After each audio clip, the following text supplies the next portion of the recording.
my god, guys, check this out. What a case.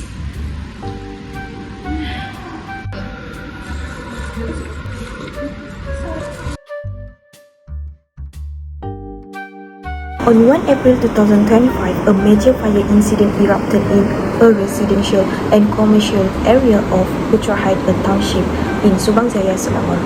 The fire originated from a gas pipeline leak, which triggered a powerful explosion followed by a fast-spreading blast.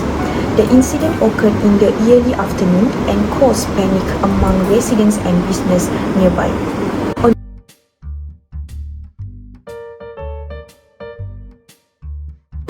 Initial reports indicate that the gas leak might have gone undetected for some time before ignition. The resulting explosion destroyed multiple buildings, injured several individuals, and led to temporary evacuation of nearby housing areas and also shopping malls. Emergency services like firefighters, forensic investigations, and gas utility personnel were deployed to contain the situations and assess the damage. The cause of leak is currently under investigation, with early suspicions pointing toward poor maintenance or unauthorized constructions work near the underground pipeline. Forensic teams were tasked with collecting and analyzing evidence from the scenes to determine the exact sequence of events, the ignition source, and whether there was negligence or foul play involved. Given the severity of the incident, the case has drawn public and governmental attention, emphasizing the need for accurate forensic analysis to ensure justice and prevent similar disasters in the future. Oh, that's the story behind it. Oh, interesting. So I will explain to you the procedure for sample collection. The first step is scene management. Once the fire was extinguished, ensure the area is safe to enter. The investigation team started by securing the scene. This involved restricting access with barriers or tape to avoid disturbance. Next is preserving the scene. Investigators avoid unnecessary movement or disturbing debris to prevent contamination. They wear proper protective gear and coordinate with fire officials and police to ensure safe evidence access. Finally, controlling the scene. The scene is divided using the zone method for small confined areas like inside houses and the grid method for larger open spaces. Roles are also assigned to team members such as searchers, photographers, and evidence collectors. The second procedure is evidence and sample collection. Each of the sample plays a critical role in identifying what caused the explosion. First, we have fire debris. The purpose is to detect possible accelerants or explosive residues. Investigators collect these debris from the crater and surrounding burn areas using clean metal cans with airtight lids. They also collect control samples from an unaffected area nearby for comparison. Next is glass fragments. These are analyzed to study fracture patterns and determine the blast direction. Investigators use tweezers or forceps to carefully pick up the glass while wearing glove, then place it into rigid containers to prevent further breakage. Record the location of the glass, including whether it came from inside or outside a building. So now let's move on to the third point, which is chain of custody. First is labeling. Each sample must be clearly labeled with the case number, date and time of collection, exact location, type of sample, and the name of the person who collected it. Second is documentation. Investigators use a chain of custody form to record every time the evidence is transferred. For each handoff, they log the name of the person, the date, time, and the reason for the transfer. Third is secure storage and transport. Evidence is placed in sealed evidence bags or containers and stored in a restricted area with access logs and proper monitoring. Perform regular checks, which is QA and QC, to ensure labels, seals, and forms are correct and to avoid mistakes or contamination. Oh, so we can find a lot of evidence from that scene, like this fingerprint? Yes, we could, but there are many types of evidence, right? So we need to analyze them to obtain information about the incident. But how? Okay, so after we obtain the sample, we need to analyze them to get the information that we need to proceed with the investigation. After we have obtained the fingerprint, we can use AFIS to analyze the fingerprints. AFIS stands for Automated Fingerprint Identification System. It is a computerized system used to analyze and identify fingerprint.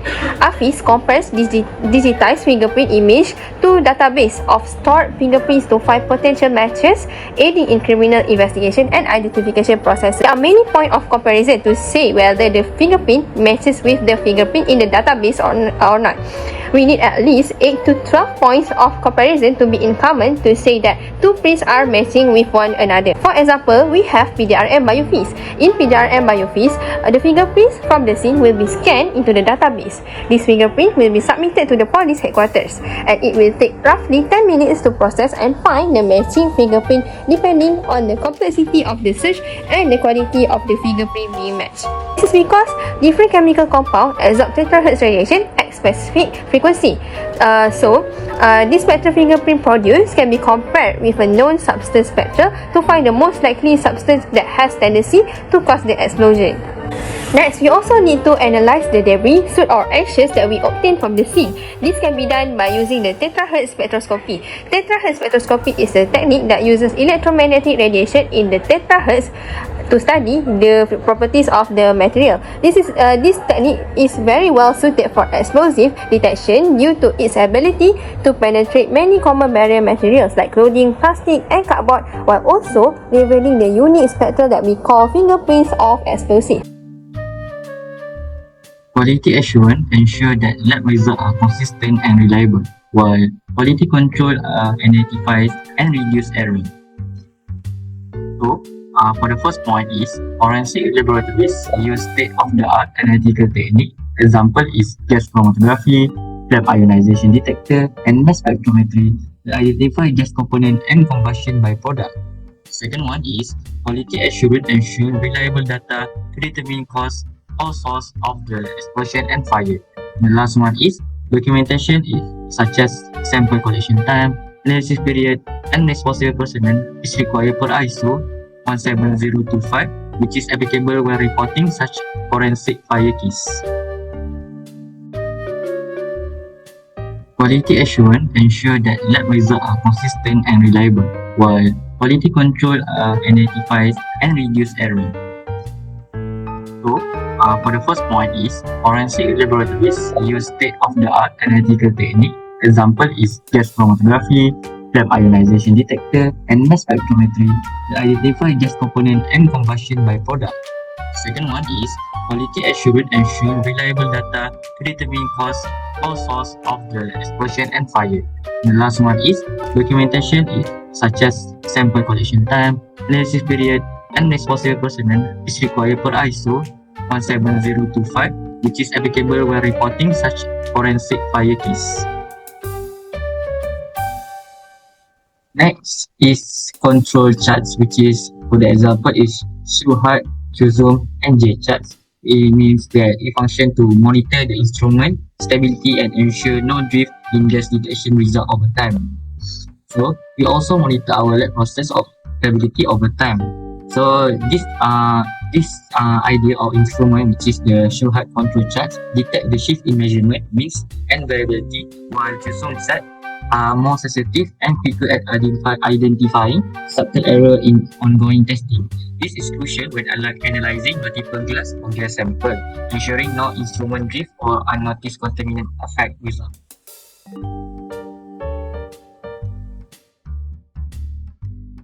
So, for quality control in lab finding, the first point is result must be validated, documented, and compared against reference standard.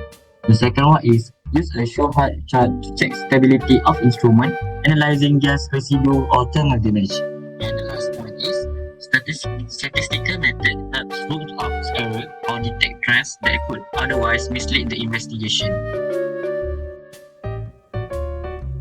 So we move to the glass analysis of explosive scene. So as you can see from the slide, there are several analyses related to the glass that we can explain. So the first thing is the type of glass found at the scene. So it can be a tempered glass, which is car window, laminated glass, building window, or even for glass, which is flat surface. So there are a method which is we can call it as Becker line method, which is a precise measurement of refractive index to distinguish between glass sample. So for the glass fracture analysis, fracture match, which is mechanical fix, which is a large broken piece from the same origin. For example, is explosion glass window glass.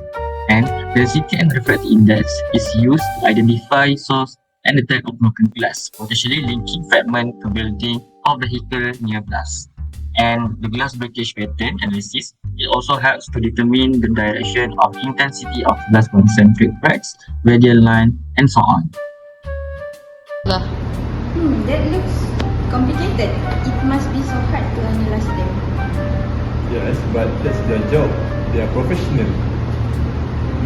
But I wonder, what if this was planned? What if there is culprit behind this? Because how can part 9 goes out of nowhere?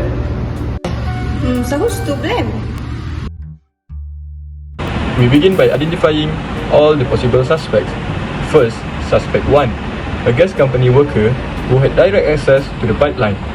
Next, suspect 2, a maintenance contractor who may be careless or angry at the company. Then, suspect 3, a nearby construction worker who could have damaged the pipe accidentally. And lastly, suspect 4, a fired employee who wants to take revenge or have personal motive on the company. To uncover the truth, forensic experts first analyze the scene. By using gas chromatography and mass spectroscopy, they detected accelerants, a clear sign that the fire was not an accident. Then, they mapped the fire pattern, which pointed directly to the gas valve. Also, fingerprints were dusted and lifted from the pipeline valve, tools, and manholes. They compared the fingerprints with the employer and police records. The experts has also analyzed the broken glass from nearby windows. This helped to identify where the explosion originated. Once again, all evidence pointed back to the pipeline. Lastly, an internal review revealed that the gas company failed to perform regular safety checks. Either it was pure negligence or someone was trying to cover something up.